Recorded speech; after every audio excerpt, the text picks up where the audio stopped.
지난 영상에서 분양가 3억 8천만 원짜리 아파트에 당첨되었을 때 내 돈이 실제로 얼마나 드는지 실거주할 때 전월세 둘 대로 나누어서 1시간 10분에 걸친 긴 시간 동안 아주 상세하게 설명드렸습니다. 이번 영상에서는 이 긴 내용들을 최대한 압축시켜서 청약이 처음이신 분들이 궁금할 만한 내용들만 요약해봤습니다.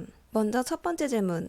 그래서 대체 내 돈이 얼마 필요하느냐 입니다. 내 돈이 얼마 필요한지는 다양한 경우의 수가 존재합니다. 그에 영향을 미치는 여러 가지 요소들이 존재하는데요. 먼저 대출을 받아서 잔금을 치를 경우에 대출이 가능한 금액이 얼마인지 그에 따라 들어가는 내 돈이 결정됩니다. 이때 대출이 가능한 금액도 개인별로 조금씩 다른데요. 각자의 주택수, 신용등급, 소득, 이러한 조건에 따라서 대출 가능 금액이 달라지고 또한 은행별로 감정가가 다르게 산출되기 때문에 그때에도 대출 가능 금액이 달라집니다. 또한 직접 거주할지 아니면 세를 줄지에 따라서도 잔금 때 들어가는 내 돈이 많이 달라지고요. 전월세를 맞춰서 잔금을 치를 경우에는 입주 시기에 입주 물량이라던가 전월세 시세 그리고 그 지역의 소액 임차 보증금의 범위, 부동산 시장의 분위기, 심리 이런 것들이 종합적으로 영향을 미칩니다. 이러한 여러 요소들이 영향을 미치는 것을 감안해서 다양한 경우의 수를 하나의 표로 나타낸 것이 바로 이 표입니다. 이 표는 굉장히 많은 정보를 담고 있는데요. 이 표를 어떻게 해석해야 되는지는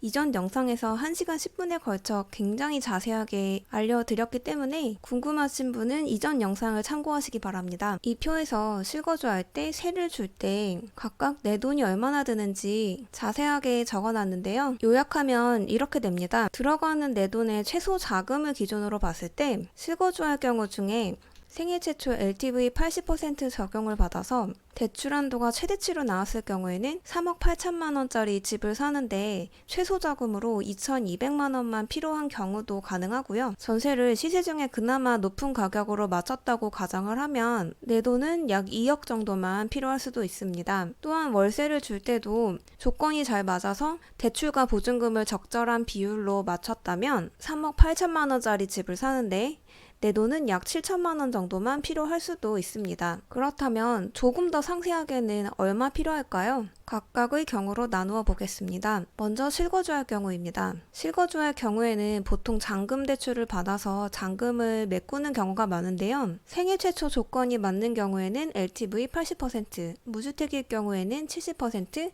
1주택 이상일 경우에는 60%가 적용이 됩니다. 이때 총 잔압 금액과 입주 시에 잔압하는 금액을 이렇게 요약을 해봤는데요. 비교표에 보면 왜 그렇게 금액이 나왔는지 더 자세하게 써 있습니다. 총 필요한 금액은 앞서 계산한 것처럼 4억 1,500만 원 수준인데 잔금대출은행 11군데 중에 3번 은행에서 감정가를 4억 9천으로 많이 봐줬기 때문에 3번 은행을 최종적으로 선택을 했고 그래서 감정가를 4억 9천으로 봤을 때 LTV를 반영해서 이만큼 대출금이 나오고 전체 필요금액 4억 1,500만 원에서 잔금대출 금액을 뺐을 때의 나머지 필요금액, 즉 내가 잔압하는 금액을 여기에 표시를 해두었고요. 또 입주시기 잔압금액을 따로 정리를 해두었는데 이 금액은 처음에 미리 내는 계약금을 제외한 나머지 금액을 정리한 값입니다. 즉 다시 한번 요약하면 3억 8천만 원짜리 집을 사는데 조건이 딱딱 맞아 떨어져서 대출이 최대치로 나온다면 생초일 경우에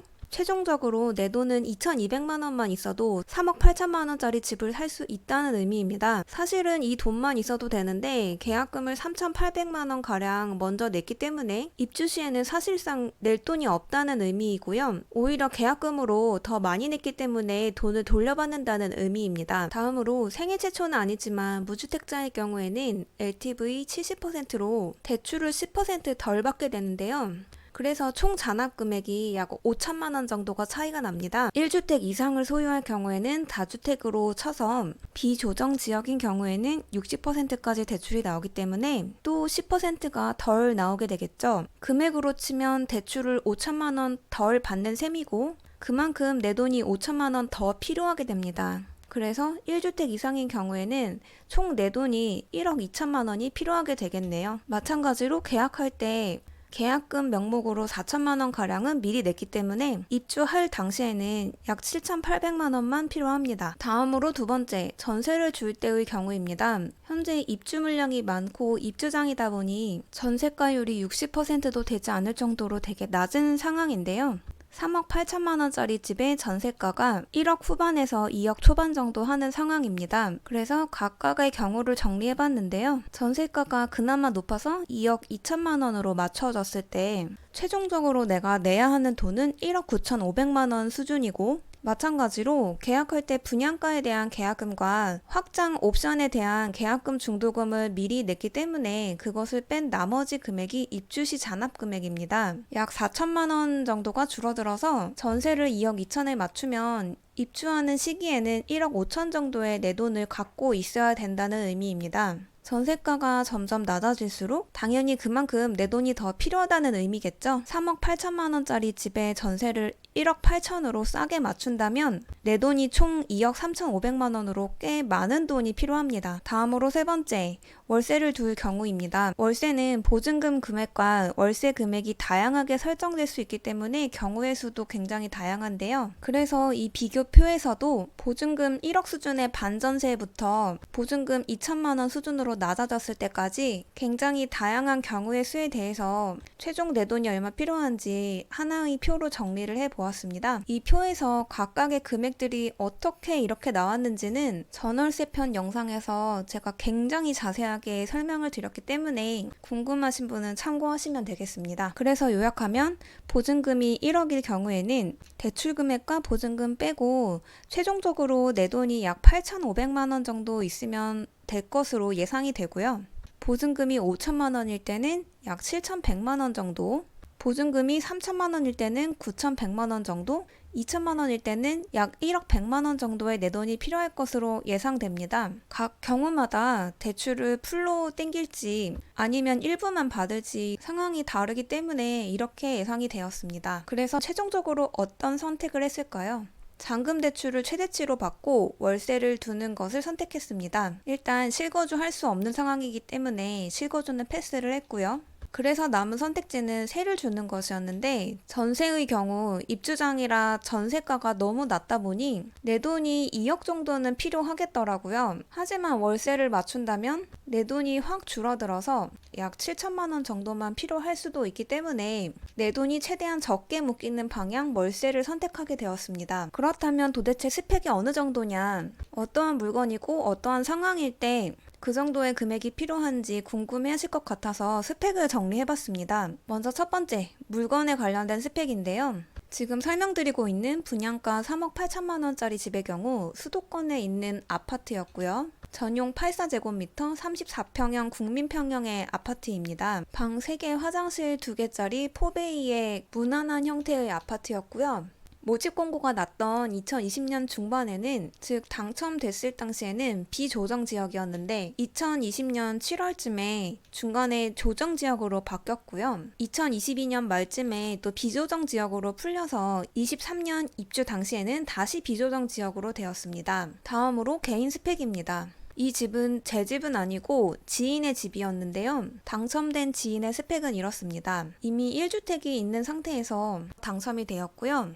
신용점수 같은 경우에는 900점대 중반, 그리고 연봉은 4,300만 원 수준. 기존의 대출은 신용대출이 약 5천만 원 정도 있는 상황이었고 다른 대출은 없었습니다. 다음으로 세 번째, 대출에 관련된 스펙입니다. 전세 줄 때는 돈이 많이 필요하다 보니 잔금 대출을 풀로 받고 월세를 둘 거라 대출에 관련된 스펙이 되게 중요했는데요.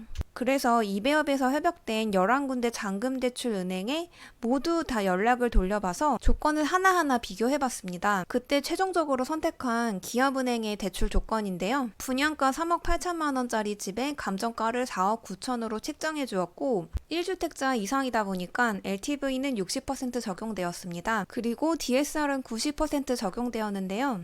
모집 공고문이 2020년 중반에 났다 보니 최근의 DSR 기준이 아닌 예전 기준으로 적용받을 수 있었습니다. 관련된 내용이 궁금하신 분은 제 카페에 어떤 것을 기준으로 DSR이 40% 적용되고 아니면 예전 기준으로 적용을 받는지 원문을 첨부하여 다 자세하게 설명을 드렸기 때문에 궁금하신 분은 카페 글을 보시면 되겠습니다. 그리고 금리는 3.77% 적용받았는데요. 주택담보대출에 대한 금리가 약간 떨어지고 있는 상황에 대출을 받았기 때문에 이 금리를 적용받았습니다. 참고로 최근에는 약간 올라서 4% 초반 정도 됩니다. 그래서 최종 대출이 가능한 금액이 얼마인가를 정리해봤습니다. 1주택자의 경우 감정가 4억 9천만 원에 LTV 60% 적용을 받아서 최대 대출 한도가 2억 9,400만 원이었는데요. 이때의 DSR을 따져보면 이와 같습니다. 연소득이 4,300만 원이고 대출을 최대치 2억 9,400만 원을 다 받았을 때, 그리고 금리는 3.77% 적용되었고요. 대출을 상환하는 기간은 40년, 즉 480개월을 입력하였습니다. 이때 계산기를 돌려보면 DSR은 33%를 차지하는 것을 확인할 수 있습니다. 또한 기존에 신용대출이 5천만 원 정도가 있었기 때문에 이것에 대해서도 DSR을 계산해봤는데요. 마찬가지로 연소득은 4,300만 원 입력하였고 5천만 원 신용대출의 금리가 많이 올라서 6% 수준이었습니다. 그리고 신용대출의 경우 대출 상환기간이 굉장히 짧아서 1년밖에 안 됐는데요. 이 조건으로 계산기를 돌려보니 DSR을 30%나 차지하였습니다. 정리하면 잔금대출 2억 9,400만 원이 DSR 33%를 차지하고 신용대출 5천만 원이 DSR 30%를 차지하는데요. 이 물건의 경우 모집 공고가 2020년에 났기 때문에 DSR이 예전 기준 90% 적용을 받았고, 그래서 신용대출의 DSR이 30%로 굉장히 높지만 이 둘을 다 합쳐봤자 DSR 90% 범위 안에 들어오기 때문에 신용대출을 굳이 갚을 필요는 없었습니다. 만약에 현재의 강화된 기준으로 DSR이 40% 조건이었다면 신용대출을 일부 상환하거나 대환을 하거나 해야 하는 상황이었겠죠. 이전 모집 공고라 이득을 본 상황이라고 볼 수 있겠습니다. 다음으로 추가 질문에 대한 정리입니다. 굉장히 압축해서 내용을 설명드렸기 때문에 여러 가지 궁금한 질문들이 있을 거예요. 분양가는 3억 8천인데 4억 1,500만 원 정도 최종적으로 들었다고 하는데 그 세부 항목이 어떻게 되는지, 그리고 잔금대출은행은 몇 군데 알아봤고 각각의 대출 조건이 상세하게 어떻게 되는지, 그리고 왜 기업은행을 선택을 했는지, 또 세를 줄 때에도 계약 초반에, 입주 시기에, 그리고 최종적으로 각각의 시기별로 얼마가 드는지, 또 잔금일에 돈 내는 순서가 어떻게 진행이 되는지, 또 대출을 받고 월세를 둘 경우에는 월세도 들어오지만 대출 이자도 나가잖아요. 플러스 마이너스 해서 최종적인 현금 흐름이 어떻게 되는지 여러 가지 내용이 궁금하실 거라 생각이 듭니다. 그 디테일한 내용들은